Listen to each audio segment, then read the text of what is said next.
really have to make sure that you rely on experts who can help you. And how do you do that? How do you start selling to China if you have no experience or knowledge about the market? Well, first thing is Chinese, do you need it? And the answer is you should never need to ask for. And you said something quite poignant to me. So I'll leave you with a final story.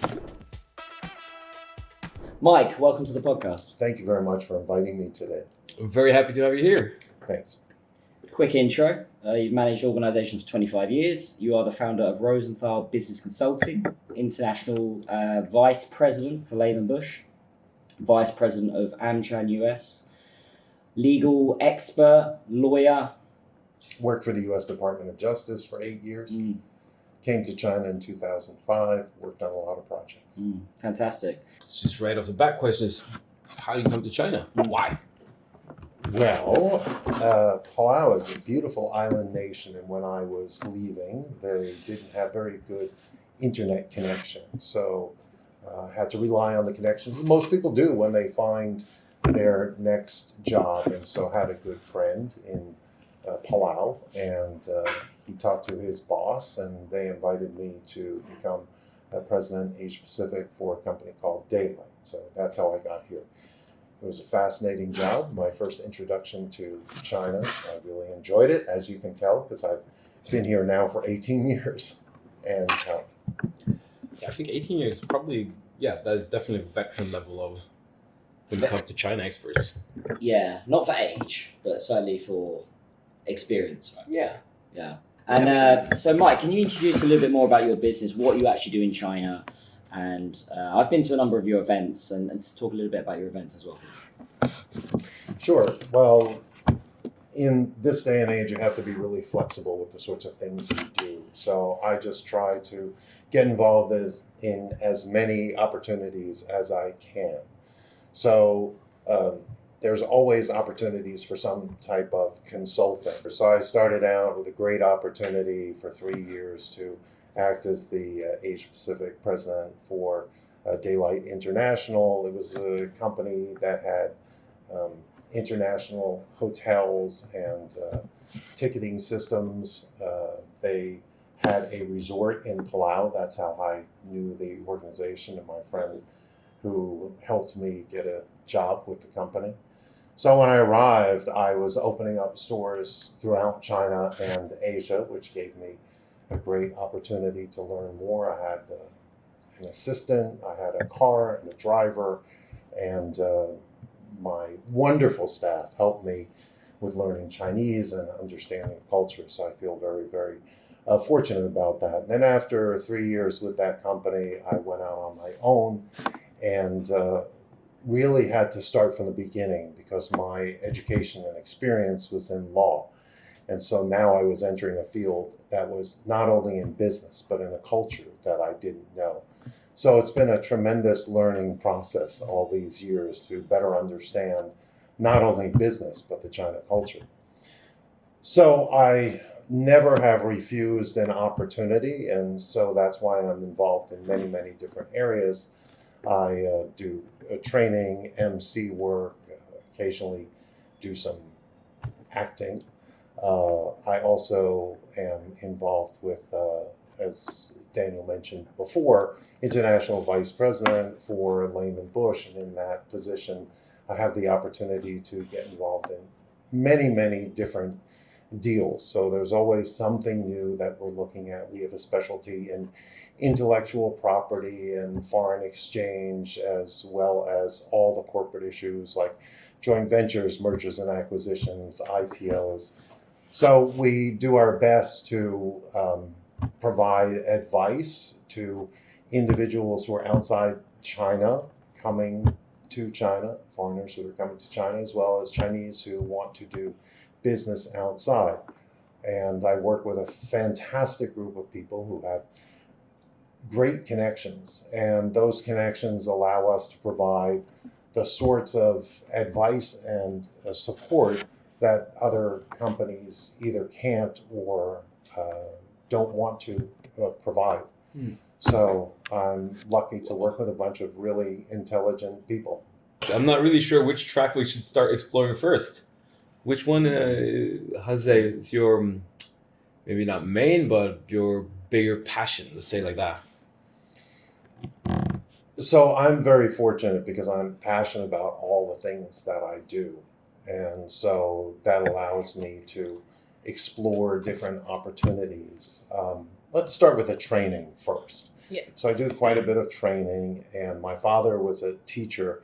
And the way I was raised by my dad and my mom was one that used sort of like a Socratic method. So it was very familiar to me, where I was asked questions instead of told what I needed to do. And when I came to China, I had not really done much training prior to that time, but it felt like a very natural role, just like my dad had always instilled in me. So it turns out that I'm reasonably good at doing training. I worked with a lot of people who had an expertise in that area. I learned from them. It's invaluable to work with others who are very skilled. So that's the training aspect. And then I've just never refused, as I said before, an opportunity. So if people say, hey, can you train on this subject or that subject? I say, yes. And I'll figure it out. And I'll, just grow another expertise that I can, provide to people. And also training is an area where there's a certain style of training that will engage students. And if you're engaging, you can take that same style and put that into effect with pretty much anything. And part of what I do is I teach communication skills. So those same communication skills I'm teaching the students, I'm utilizing myself. And it's amazing in this day and age. I mean, there's nothing that we really do on our own. We always need other people who are going to assist us. So having the ability to communicate, and my background with psychology, undergraduate, I have a psychology degree. I graduated with University and Departmental Honors. And so that allows you to have some insight in terms of how you connect with people. And connecting with people, communicating with them, making them feel comfortable is so important in whatever relationships you have, whether they be personal or business. And as I said, we all need friends to assist us and support us, and business people who are going to be there. Daniel, you and I have wonderful connection in terms of business, and I know that we're very like-minded in terms of how we see our roles and how we work together with other people to help build communities and leverage our skills so that we can provide opportunities for others, which will lead to opportunities for us. Yeah, I mean, just interesting. One question that kind of popped up in my head, because this is something that you hear from a lot of the brands that we are talking to and a lot of the companies that we're talking to that are coming into China, is that because it's such a cultural difference, there's a huge communication barrier, obviously. So, I mean, is that something that you have been working on as well, or is it more just communication internally? Absolutely. You see all of the companies which are successful are willing to and understand the value of listening to people who are local. So when Chinese companies go abroad, when they appreciate the fact that that culture is different and they want to succeed, and they're willing to consider, how do I change my logo? How do I change my messaging so that I can connect with people in other countries? Especially if you have offices overseas, you have to understand that not everybody works as hard as they do here in China. And so how do you take the values and the benefits of one culture and then bring that to another culture, which may be very different? So absolutely, whether it's foreigners coming to China who need to localize, or Chinese companies going abroad, we all need that advice from people who are local. So everything that I do in business, when it affects the local population, I don't consider myself an expert. So I will talk to as many people as I can, say, what's your opinion? If I, for instance, have created a logo or a slogan, or have a document that is geared towards a Chinese audience, I will absolutely talk to people who are Chinese and say, you know, how do you see this? How could this be improved? And we have to make sure that it's not just people who are similar to us, but people who are very dissimilar, people who are willing to provide you very negative feedback if they feel that it is, and different age ranges, different genders, everything, so that we can listen to different people and get a really honest judgment from their perspective, and then try to understand how this is going to fit within what I want to do. We want to maintain our identity, we want to maintain our services, but we want to do it in a way that can be appreciated and understood locally. And again, that applies whether you're bringing companies to China or Chinese companies are going outside, and every culture is different throughout the world. So you really have to make sure that you rely on experts who can help you out. And how do you do that? How do you fit into this localization issue? And do you do focus groups? Is it events? What are the best tactics to deploy? Well, as you say, there are multiple ways to do it, like with focus groups. I find the most valuable way for me, and the way that's easiest, is to talk to people that I trust. Now that I've been here for 18 years, I have a reasonably good sense of the people who I think are very good at what they do. So I will reach out to them and say, hey, do you have, a little bit of time to review this and provide me your feedback? But, people don't do things for free. So you have to make sure that if they're providing you value, you've either provided them value in the past, or you're going to provide them some value in the future. I mean, you can always get somebody to help you out once, but I want to create sustainable relationships with everybody that I work with. I mean, it takes so long to develop these relationships. You want to make sure that they're sustainable. I don't want to every day be trying to create new business relationships. And so it's always a matter of, you're providing me value, I want to provide you value. What is it that you want? Every single conversation that I have with people that I'm working together with, it's always, my first thought is, how do you benefit? How can you benefit from what I am doing? Because that will put you in a situation where you're saying, yeah, I really want to help you out, because you know that there's some value, not just some unseen sort of in the future, well, if you help me out, I'll help you out some time in the future, but something very, very specific and tangible. And obviously, money is one of those things that helps. So if you can give people this sense that, yes, there is value in the relationship, that I'm providing this very valuable information, my insight, my own personal feelings to you, but I'm going to get something in return, as they should, then I think you can create these sustainable relationships where you can rely on people. Absolutely. Is there any way, if we're saying, because a lot of the people who are listening are people who haven't been here as long as you have and haven't built that network and those connections there, where would you start? If you were starting off completely from zero, you were either coming here or you had to do it from abroad, just some sort of, what's an easy step to at least get the ball rolling a little bit? So I run a lot of events, I attend a lot of events. You need to reach out to people, you need to ask them questions, you need to find out who is potentially going to be a value for you that you can also provide value to. And you need to, as best as you can, figure out what relationships are going to work. So we always talk about fail fast. So work on a deal as fast as you can, put it together, especially deals where it's not going to be a situation where you're losing. It's not a huge amount of money that you're investing, or any money that you're investing. It's just, hey, let's do this project together. Let's see how it works. And I've been in situations where some relationships simply don't work.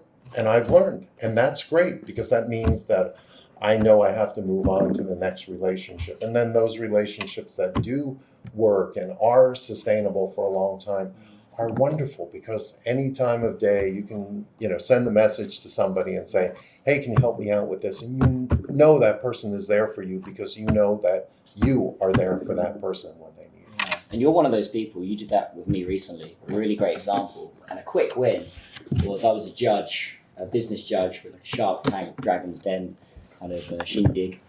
And you gave me that opportunity and I live streamed it, invited more people. So there was a really nice quick win there. And clearly, you're someone that's reliable. And if, I'm always there for you. So that's a really quick win, I would say, with events in particular, is invite your network. A lot of people will go to an event like yours and just go there solo. But if they invited 4 or 5 of their friends and they're very high value friends, then you can clearly see this value exchange there. And you also, give me the fist bump, have been so wonderful in reaching out to your network and talking about my events. So I really appreciate that. So you want to make sure everything is win-win. So I would, if I were new to China, I'd attend as many events as I could.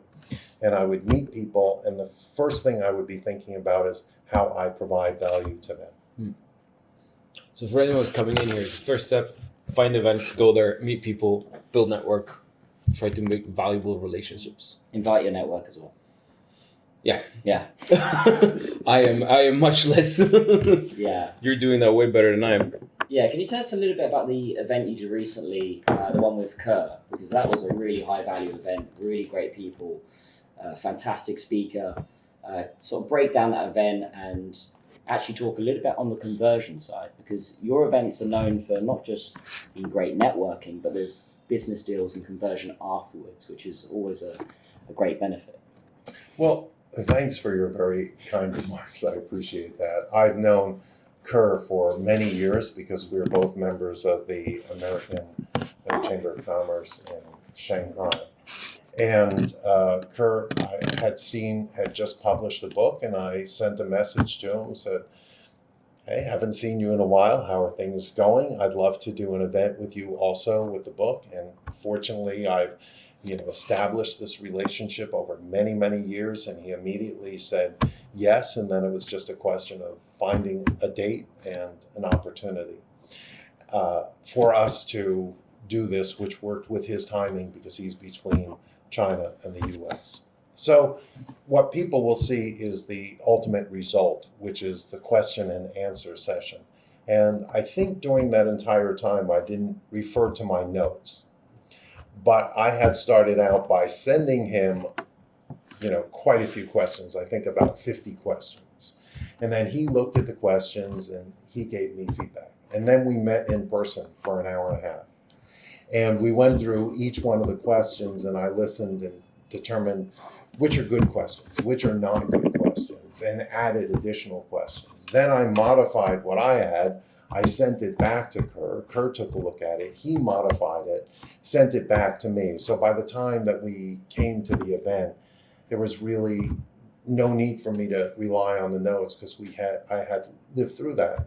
This was what makes an event something that's quite memorable, because when every single question I ask him, although I try to make it sound like it's the first time I've ever asked the question, I know exactly where the answer should be going. So if he misses out on something, then I'm going to say, now, would you please explain this area or that area? And even with all that preparation, there's still some times where something unique comes up. So we were talking about one of the newly passed laws here in China, and we had a surprising exchange, and it was something that we hadn't planned. So that's really fun and exciting for the audience. So you want to be completely prepared, but then be able to follow up on these areas. That's what makes the events, those types of events, interesting. I plan to do more on our CEO Talks series. Can you give a bit of background for Simon and the audience, just who Kerr is as well? Sure. I mean, Kerr's got really a remarkable background, and he's worked for HSBC, and he's done quite a bit of consulting. Now he's with the University of San Francisco as a professor and also assisting them with, quite a bit of his knowledge and capabilities when it comes to China. But he's also the founder of Orange Hotels. And he told this amazing story about how they started that venture in his living room.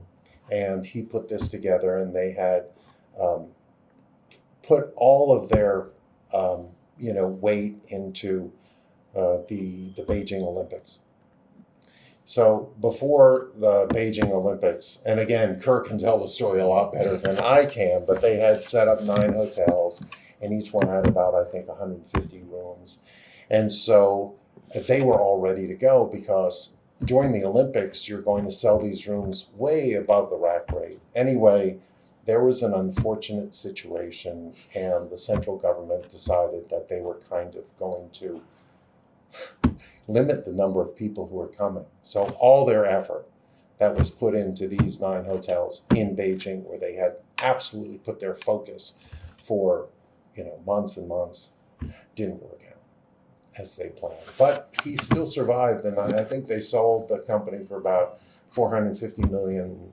So there was a good outcome in the end. Perseverance, smart people, and what I really enjoyed about Kerr in this presentation is that he was most proud of the fact that they had created 1,500 jobs. And he kept coming back to that. Whatever it was that they accomplished in terms of profitability, he was most proud of the fact that they had created jobs. So what I really like about your events as well, they're very entertaining. It's not just pure knowledge sharing. You meet fantastic people. Sometimes you go along to these networking events in Shanghai, and they are a bit laborious. I've got to shake a hand, I've got to pass a Ming Pian, I've got to pass a business card. But your ones are very entertaining. You come away feeling better, going in, feeling better. If you've not had the best day and then you go along to one of your events, you feel great. And we're looking forward to future events as well. So. Yeah, no, I think the last one we went to, the where you were on judging. Business judging. That was the first one, and I think it was very entertaining. I think it was very nice. It was a good mix of people. Yeah. Yeah, strongly recommend that. Actually, let's talk a little bit about that. So the pitches that we had from the businesses, there was clearly a common thread, which was, where are you making revenue? Right, that was the key. Where's your business model? So can you elaborate a little bit more on that? On if you're a company, you're pitching to China, right, where do you start? What is your key message that you need to get across? Because some of those startups had great potential, but the messaging was not quite there. So it'd be great to hear your thoughts on that. Well, first I want to say thanks for the shout out about my events. I really appreciate that. I mean, what makes me most happy is when people come away and they have created value for themselves. I talk to a lot of people afterwards, and I say, I hope you made some valuable connections. And they say, I have meetings with 5 people based on the folks that I met. I think that's the real success of doing that. So let's talk about the people who are pitching. So these are really early stage startup companies. And even the best early stage startup companies are going to have to modify and listen to people. So I hope that this is educational, the event is educational for those people who come in and pitch. And I hope it's also educational for those who are in the audience so that they can kind of hear the feedback. And we understand that these are likely not unicorns that we're dealing with. For me, I just feel very pleased about being part of a community which supports other people. And if I can give that message to others who are part of the event that, hey, we're all here to help out one another, then I feel very satisfied about what I'm doing. The people who came to do the pitch could be more prepared, and at future events, I'll probably work on ways to make sure that they're more prepared. But it's also kind of fun to just listen to people and see, what do you come up with on your own? How much do you prepare for this? And what's your point of view? So it gives the judges certainly an easy opportunity to say, well, you didn't address all of these issues. So it's a growth process. It's entertaining. It's different from Shark Tank, obviously, where they only choose the best, and everybody is really prepared. So I just like the idea that people get to go in and pitch their ideas. Let's see how they pitch. And then, potentially these are clients for me. These are clients for you, for the other judges, for other folks. And I've met with a number of the individuals already who did the pitching and try to help them out one way or another. Yeah, I was surprised at how the feedback from a lot of them, they came up after and said, thank you so much. I'm definitely going to change my whole pitch. And go, what did you think? The pitches. You were outside, you were in the audience, right? So yeah. Well, I mean, here's a confession. I didn't listen to the pitches.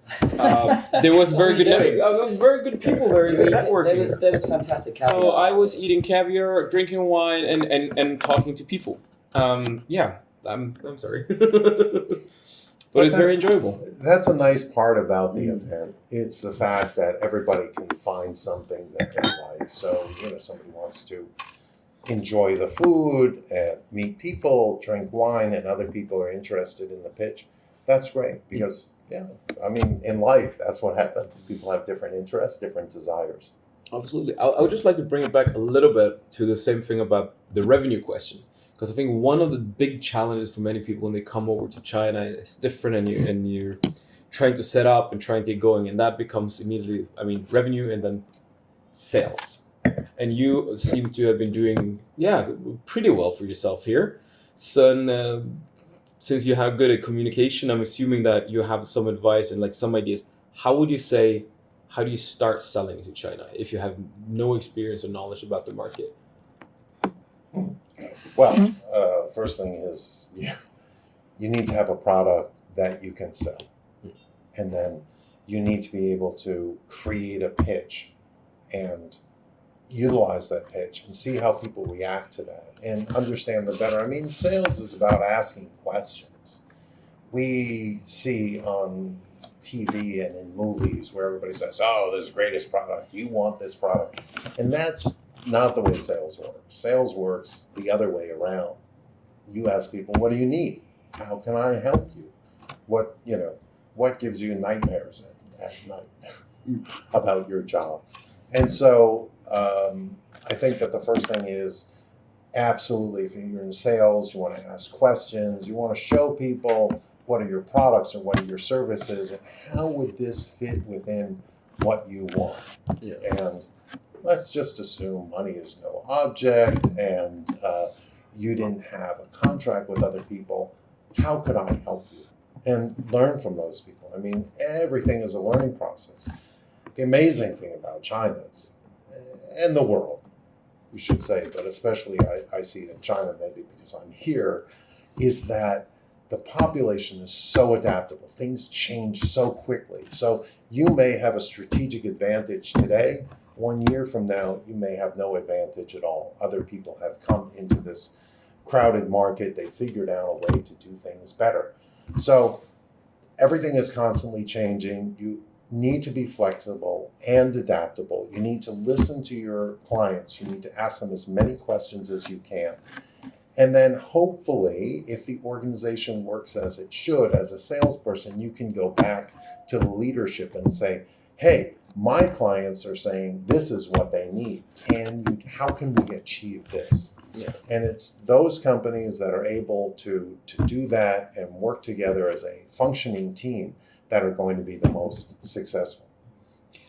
One more question just in a similar topic, because this is something that comes up more than I would wish it did. Chinese, do you need it? It's a very valuable skill to have. Yeah. There's no question about that. You can work with people who you trust, who can provide a translation, but you do lose at least some bit of control when you don't speak sufficient Chinese. And, some people are good at languages and some people are not so good at languages, but I would obviously encourage everybody to spend as much time as they can studying Chinese. Very helpful. Whatever country you're in, learning the language is going to be very valuable. And I always find wherever you go in the world, if you've tried to study a language, people really appreciate that. They treat you in a different way because they know that you care about their culture and you are making that effort. So I think there's definitely added value in their perception of who you are and what value you can provide to them. Again, is it critical? Probably not. There are so many Chinese speak English well. You can get translators who are extremely good, but it's really very helpful if you can speak the language yourself. At least some basic words. No, I mean, I have to agree with you because I feel like what I've seen from my own experience is that actually speaking the language, being able to communicate and talk with people without having to go for a translator, it does create this bond. It shows that you're a bit committed to the market, that you're going to plan to be staying here. You're not going to just bounce out. And especially, I think it opens a lot of doors. Because when you're at an event or when you're at a networking event or if you're speaking on stage, if you're able to go in Chinese, then more people will come up and feel comfortable talking to you because they know they don't have to go for a translator. So, yeah, I fully agree. All very good points. Culturally, I think that's another element that a lot of people miss, which is not being culturally aware. So if you are sat with a Chinese investor or a Chinese businessman, can you talk about things like music? Can you talk about movies? Can you talk about history? Can you really integrate into the Chinese society? I think that is a huge part. You could get away with not speaking Chinese, particularly in Shanghai, but I think it would be very, very challenging. And also with Chinese doing business with Chinese, they tend to, I would say, appreciate you a lot more if you just know some basic phrases, some conversational style. So you make a very good point. Cultural sensitivity is so important. So making sure that your message has been honed in a way that is not offensive to other people, to be truthful. I mean, we're in different cultures, and so you need to be sensitive to individuals, and part of that individual is the culture that they have. So understanding this will be not only understanding the language, but the culture, and the things that you should say, the things that you shouldn't say are really very valuable. Yeah, just to add, from you coming from communications, also how to say some things. Because in China, certain topics are very sensitive and, you need to sort of say it in the right way to avoid offending anybody. Sensitive topics we just avoid. Yeah. There's no reason to talk about things like politics, and there's no reason in any culture to make somebody lose face. Yeah, for example, you have a situation where you have been working with either a state-owned company or you've been working maybe directly towards the government. In these cases, it could be difficult to, for example, ask for your payment in certain regions, and that you have to kind of learn how do you do that in a way without, especially as a young person, how would you do that in a way without offending someone, right? Because you don't want to create the impression that you're there for money, but then again, you need to pay rent. And the answer is you should never need to ask for money. You should have a contract. It should be set out. You should know exactly what you want from the beginning. There should be parameters. It should be written. It should be clear in everybody's mind before you start any work exactly what your expectations are and what the other side's expectations are. On that point, that's an interesting thing because that's, in my own experience, has been a challenge in China, because Chinese business seems to be very kind of flowing and going up and down. So how do you make sure that you're able to get that contract and get that in writing before actually starting out on a project? If you are working with people and they're trustworthy and they're willing to have a contract and you can get a meeting of the minds, then you can move forward. If you are unable to get a contract or have a meeting of the minds, a lot of people will just, think, well, I don't have a contract and we haven't clarified this, but it's a great opportunity. Just shouldn't move forward. That's just the way you need to do business to ensure that you're getting the value that you deserve for the value you provide. Yeah, it's a great screening process. If someone's not willing to sign a contract for you in English and Chinese, then that's a red flag for me. Yeah. If I'm doing any kind of business, it's got to be legally watertight. And there may be a variety of reasons why people don't sign a contract. I mean, they may not be able to bind the company, or they may say, well, we can't sign this contract, but it's not because they're unable to sign the contract, it's just because the terms are not the terms that they want. And so this is where, an understanding and empathy of other people, an ability to kind of use your common sense psychology about how things work, and your business knowledge will come into play. And then asking questions. So, okay, you don't want to sign this contract. Is there a contract that you would be willing to sign? What terms do you agree with? Are there terms you don't agree with? How can we make this happen? The wonderful thing about China, about being here, it's the largest market in the world. And so you have so many opportunities to work with different people. As I said at the beginning, fail fast. Have a conversation with somebody, you think you have a meeting of the minds, you have a contract, they're unwilling to sign the contract, and you do your best to figure out, well, what is it that we can work on to make sure that we can sign this contract. But it doesn't happen. As Daniel says, red flag. So then move on to other people. Yeah. And that's true for business wherever you are.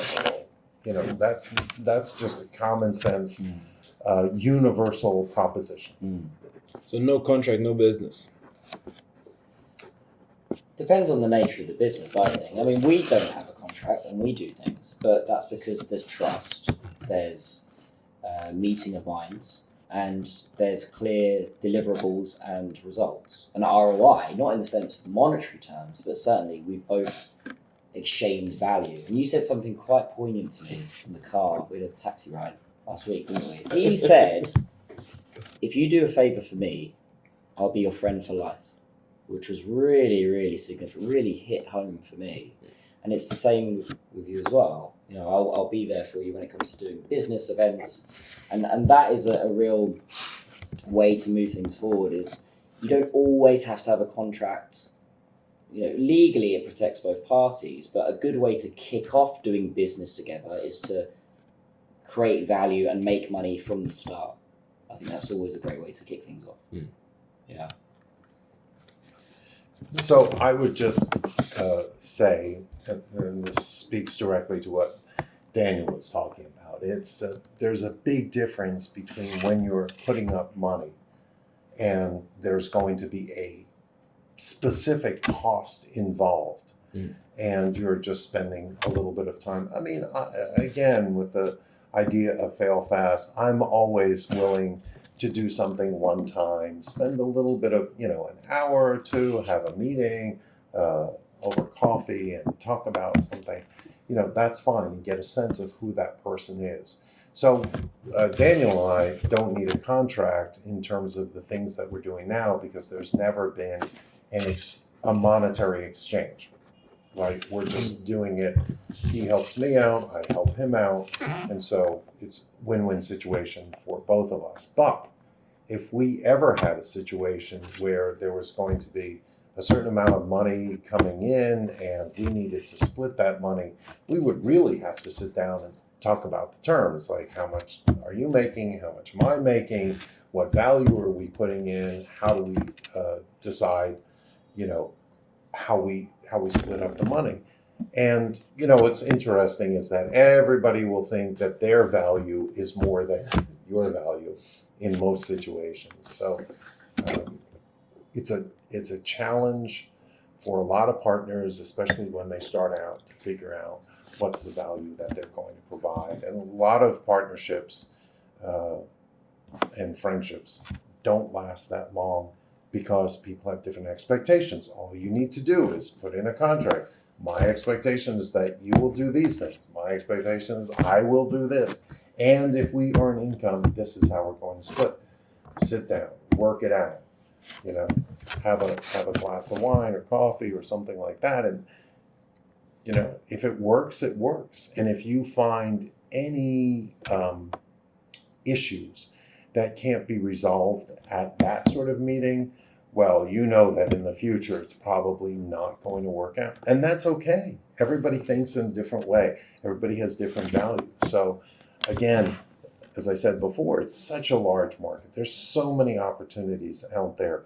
So don't waste time, would be my advice to everyone. Don't waste time on relationships that you really know are not going to be good relationships. And starting out, when I was here in China, I can say same thing happened to me with one of my first partners. And, I just thought, oh, this is a great opportunity. I can make this work. Things are going to change. They're going to get better. And they don't.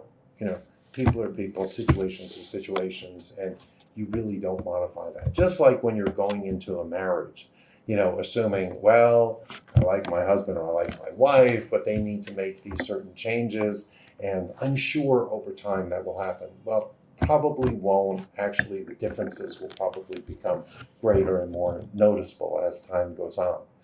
So, yeah, get a contract, put everything there in writing. It's not because this is a contract that you're going to try to enforce in court, although you could, but it would just take too much effort. You probably won't be successful. But if you can't even agree on the terms of a contract, then that's going to be a real challenge for your cooperation in the future.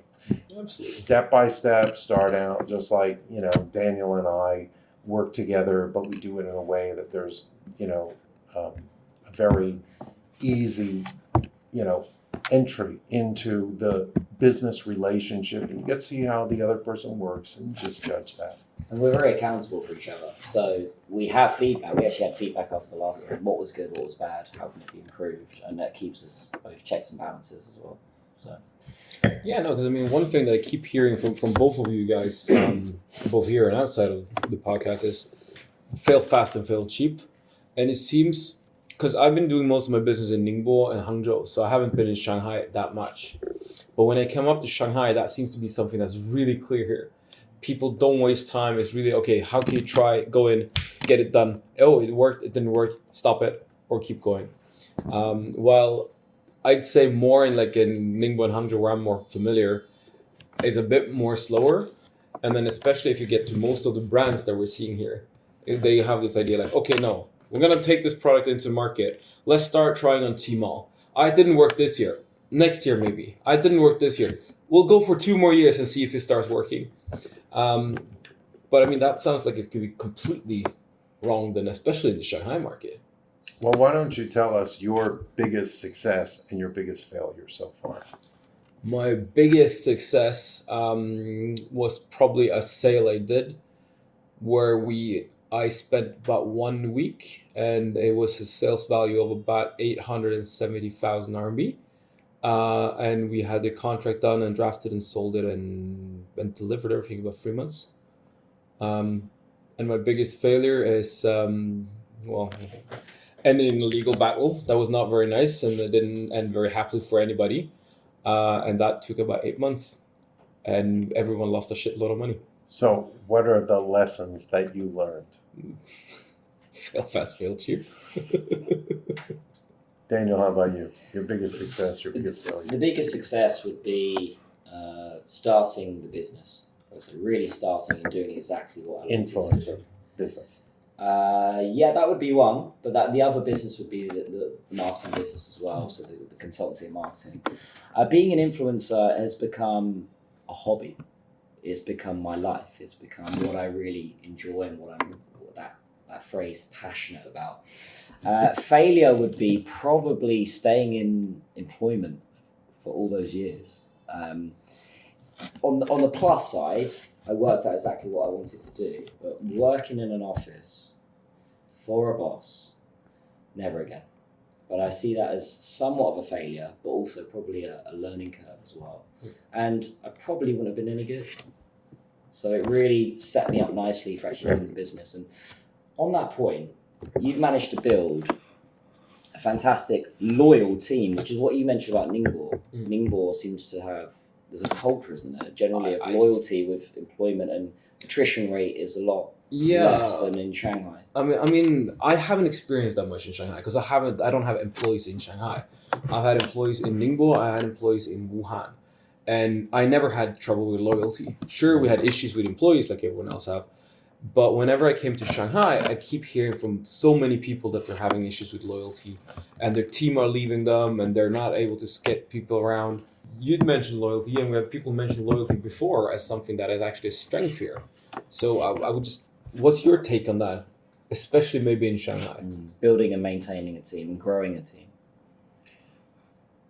Got to provide people value. Yeah.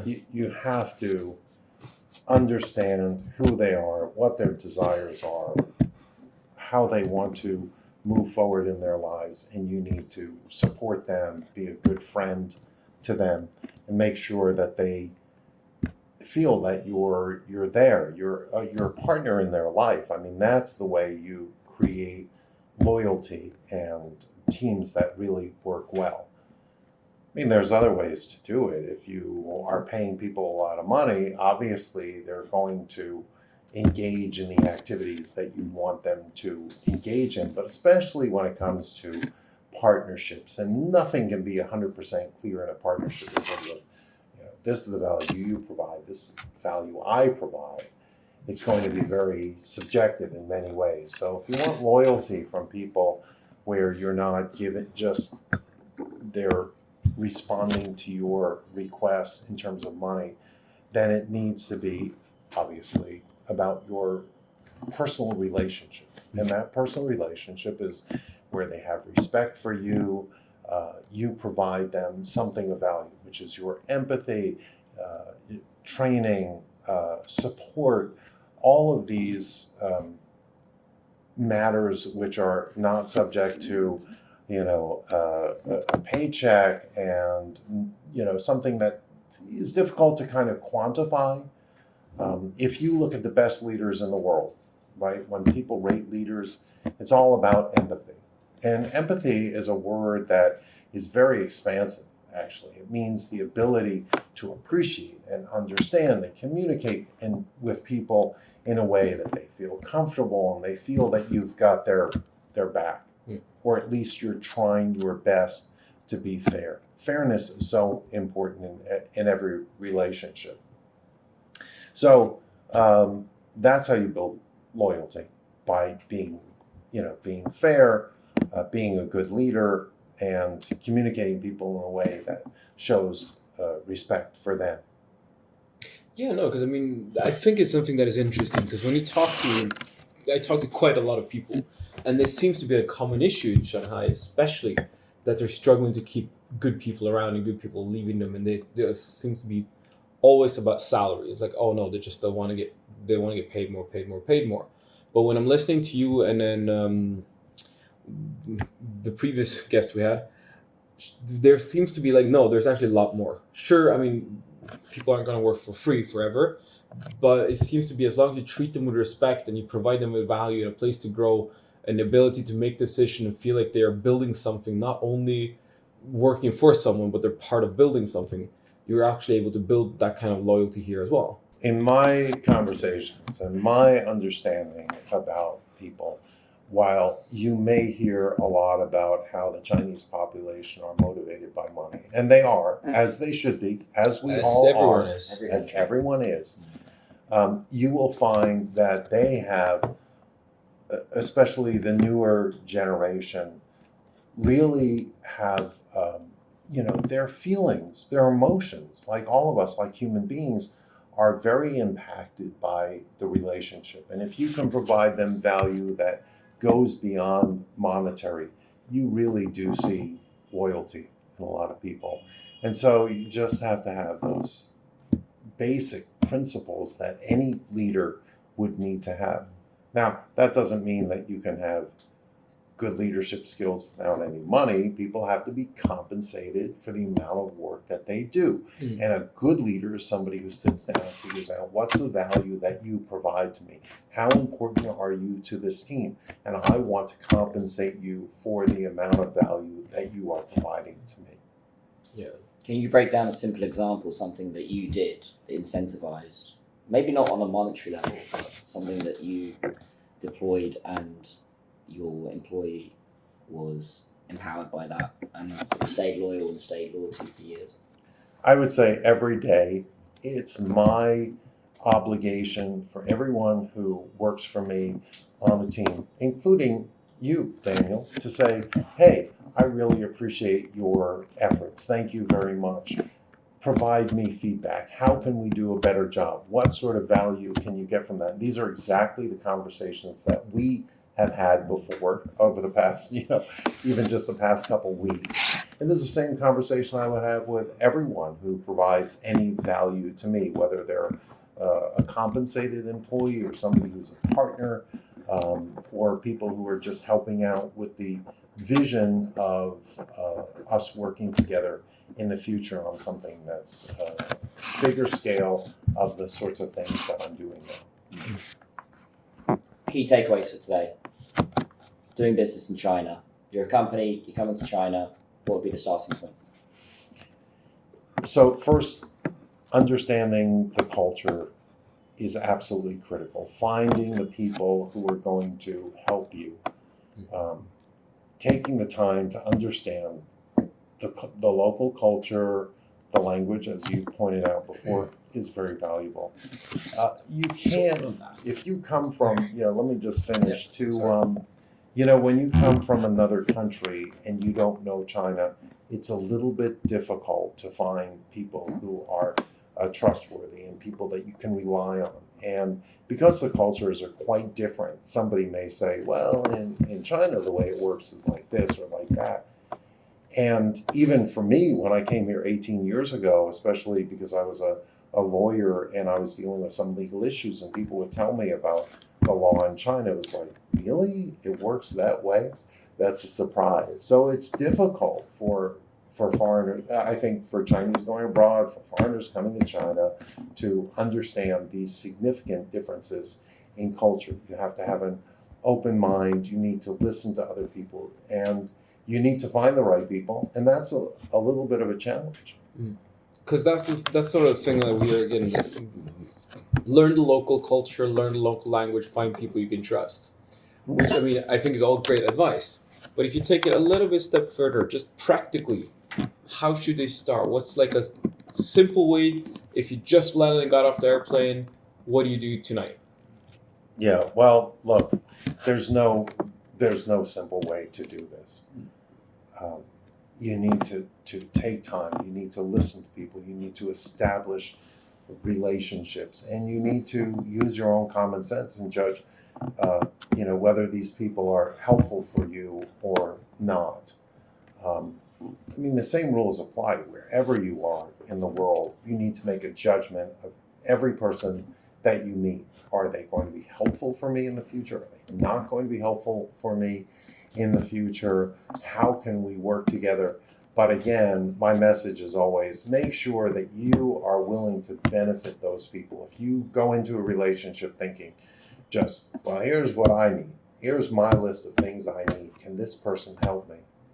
Then I think you're going to have a real challenge establishing yourself. But if you start out with, here's the value I can provide to others, and how can I help them? And build these trusting, caring relationships where win-win situation. I just have to come back to my relationship with Daniel, which is so true. This is exactly the way that we have established our relationship. It's always about, what can I do to help you? And then he will come back with, well, how can I help you? And so when you find that relationship that works so well, you stick with that relationship, you push it forward, and you just treat everybody with great respect, appreciate everything that they say. There are a lot of times where people will give you feedback, and immediately people will dismiss that feedback.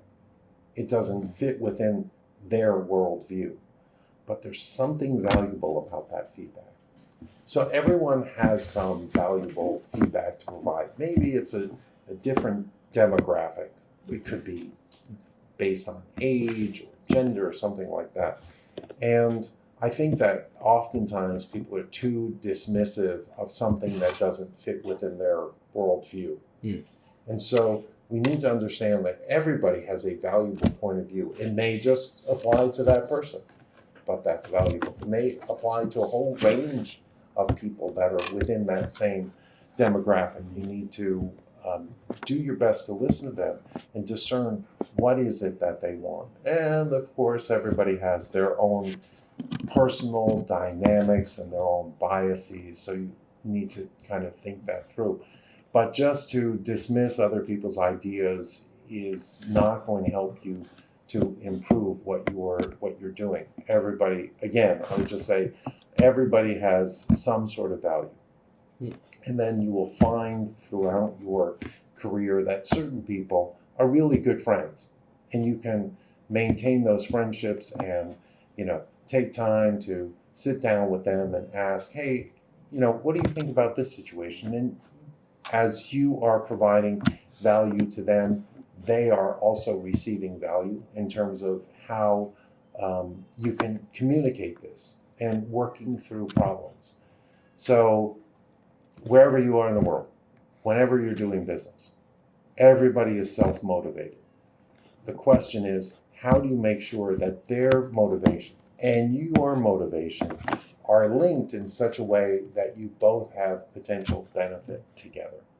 And when you can do that, then you can ensure that it's a win-win relationship. And when you have a win-win relationship, you can move forward. But things change dramatically, so you have to make sure that even though it's a win-win relationship today, is it still a win-win relationship tomorrow? Really care for that. Constantly talk to people, ask them questions, and make sure that you're both heading in the same direction. And we know that in certain cultures throughout the world, people they either don't want to lose face, or they feel obligated not to say something which is negative. So from a Western perspective, which I am, when people are not truthful with me, it can be a little bit disconcerting. But if you understand the culture, you can say, okay, this is part of a different culture than mine. How do I handle this situation? Should I move forward with this relationship? Do I need to have a contract signed? Do I need to find other partners? For me, what I've done over the past, say, 10 plus years is I build as many relationships with as many people as possible. And so if a relationship fails, then I'll just move on to the next relationship. And I'm not spiteful. I'm not unhappy. I just realize that some relationships work, some relationships don't work. Put your time and energy into the relationships that work. And if they prove that they're successful, great, continue with them. And if they turn out not to be successful, then you move on, or you modify that relationship in a way where you can benefit. And, if you can't benefit, then that relationship will just not exist in the future. Now, these are kind of like basic premise about how you do business in China. And it's obviously much more difficult when it comes to the implementation. Oh, maybe it's going to work, maybe it's not going to work. But I think a lot of people have what they call intuition, which is a sense about whether things are going to work. And that intuition is actually based on facts, right? It's not like they have some amazing, sixth sense or something like that. It's like, well, you've been through a certain, series of things. You've judged micro expressions. You've looked at them, and you've, met on certain things, and you're not happy with the answers. And so, again, I can't say it enough times. Fail fast. Build as many relationships as you can. I think that's the best way to be successful. Too many people will just build one relationship. They'll focus on that. And when that relationship fails, it's like their whole business fails. Can I also add, go along to Mike's events? That would be an excellent starting point, I would say. Go along to Mike's events, bring people. Well, which leads to next. Where can they find you and your events? They can find me at my events. If they want to get in touch with Mike, if they want to get in touch, If they've been living under a rock and has never been to Shanghai. Yeah, I am very happy if people would like to contact me. I'm available on WeChat, WhatsApp, Telegram, Facebook, LinkedIn, and wherever they like to contact me. Michael J. Rosenthal, Rosenthal. Yeah, I'm really happy. I feel like it's part of my desire to help people out, and part of my mission in life to assist others. So if anybody is interested, they can just send me a message, and I'd be happy to feed back to them as best as I can within my limited time. It's wonderful. Daniel, what's your key takeaway then?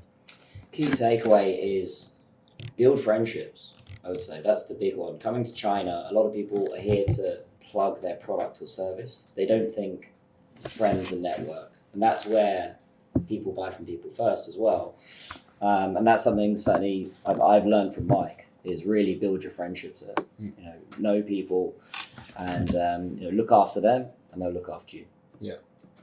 No, absolutely. I fully agree. One thing that you have been pushing me on this before is the fail fast, fail cheap part.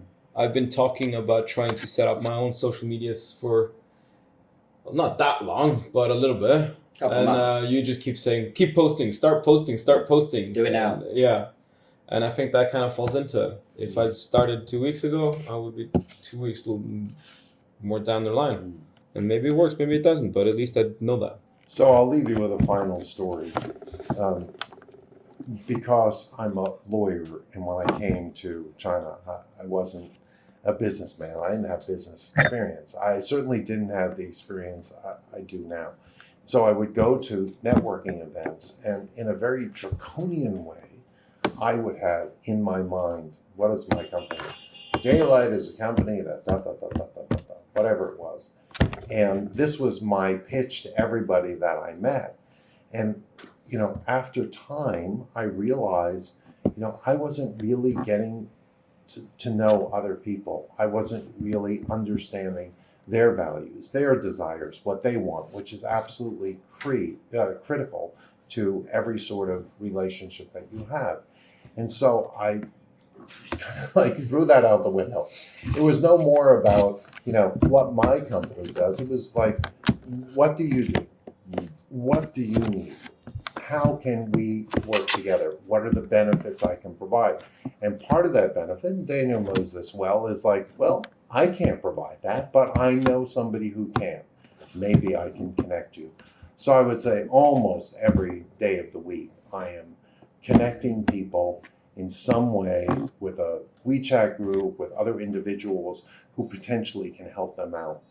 And, that's where you will get loyalty, and you'll have an opportunity to, really show the value that you can provide.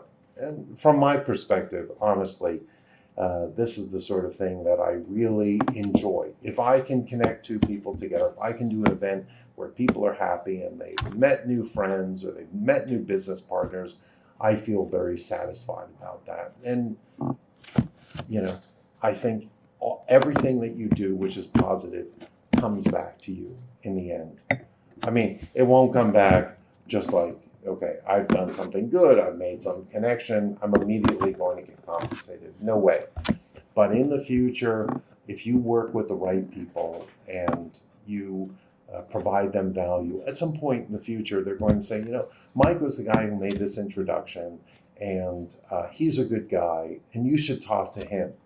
And eventually somebody's going to come talk to you, or me in this instance, and I'm going to say, hey, thanks so much. I appreciate it. We can work together. And that's, how things happen in business for me in Shanghai. And I think the same can be said for a lot of other people.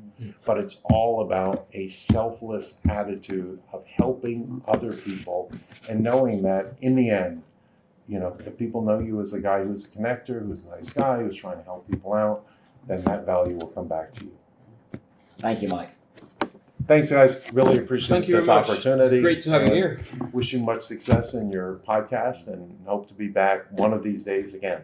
We can talk about some other topics. Yeah, we'll have you back. Absolutely. We'd love to have you back again. Thank you very much for taking the time. We really appreciate it. Yeah. See you next time, guys. Okay.